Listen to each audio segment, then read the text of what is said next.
Well, hey fans, welcome back to another movie review, and today we're talking about Him.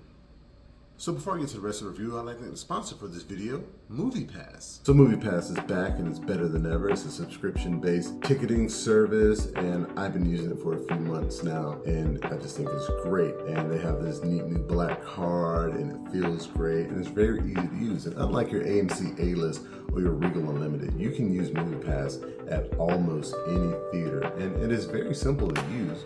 They now go off of a points-based system, so you pay every month, and that will vary depending on the market that you live in, and you'll get a certain amount of points to use for movies. And the price in terms of points for the movies varies depending on the day of the week that you go to the theater, the time of the showing, and how recently the movie has been released. So what you'll do is you'll go into the app, you'll click the movie that you want to see, unlock the card, and then pay.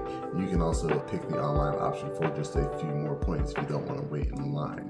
So again, thank you to MoviePass. So like I said, Him is a psychological horror sports film directed by Justin Tipping, starring Tyriq Withers, Marlon Wayans, Julia Fox, Tim Heidecker, and many other names. And it follows this young up-and-coming college football star who gets the chance to train for a week with his idol before he enters the draft. And during this training session, a lot of weird things begin to happen. So I was very, very interested in seeing this film. I remember hearing that Jordan Peele first acquired the rights to produce it back when the movie was called like GOAT, as in greatest of all time GOAT.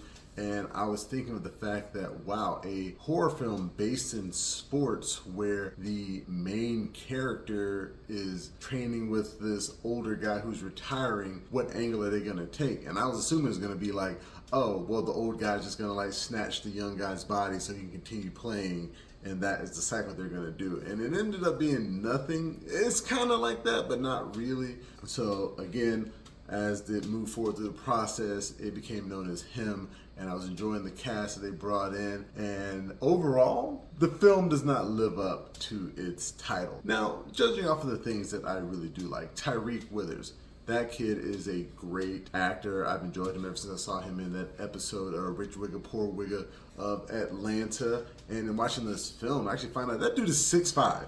I did not realize he was 6'5". He's basically like an inch shorter than me. He did not look that tall in the episode of Atlanta.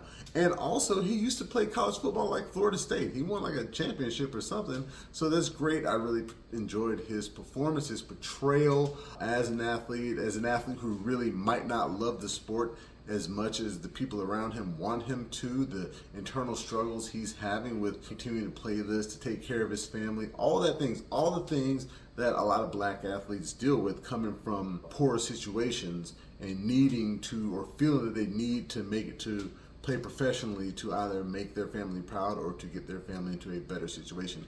I really enjoy that. Marlon Wayans, who plays Isaiah White, he's like the Tom Brady-esque character of this film. He's, very close to retirement, and his team wants to bring in this young guy to basically replace him to be the face of the franchise. And the funny thing that I think after watching this movie, and again, I didn't enjoy the movie that much, but Marlon Wayans might be like the best actor that the Wayans family has produced, because his performance in this is pretty solid. He turns in a great performance as this guy who is on his way out but doesn't really want to go out, but wants to let this kid know he should be better but doesn't want to just give it to him. There's a lot of complexity and a lot of nuance in his performance that I think he brought to the screen in a very good way. Now, I think that the direction could have been better, and it would have made a lot of the story elements flow better. The writing could have been better as well. And I think we need to, there's a very big distinction between written and directed by Jordan Peele versus produced by Jordan Peele. I think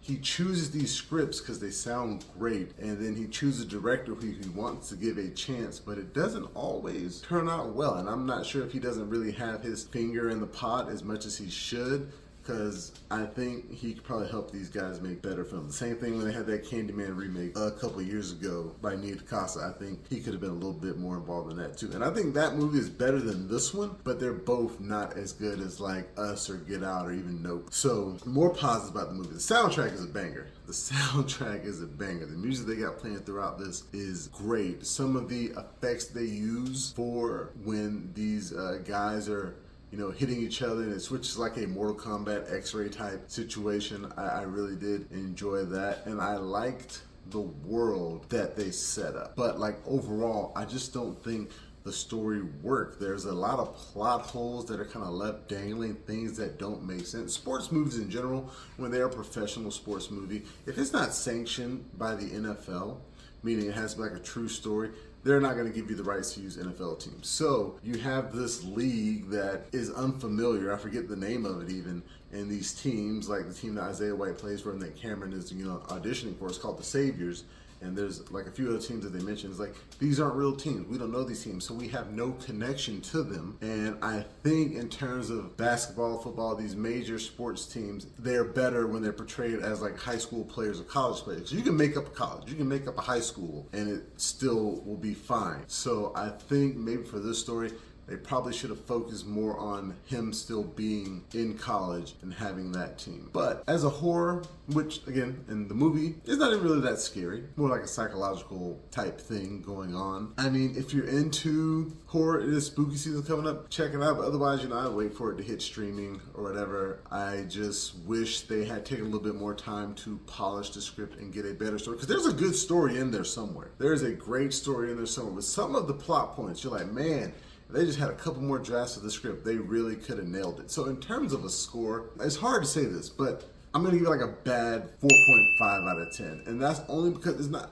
like, I want to say it's solid, but it's not that enjoyable to be solid. So I'm giving it a bad just because I felt like a lot of things were sloppy.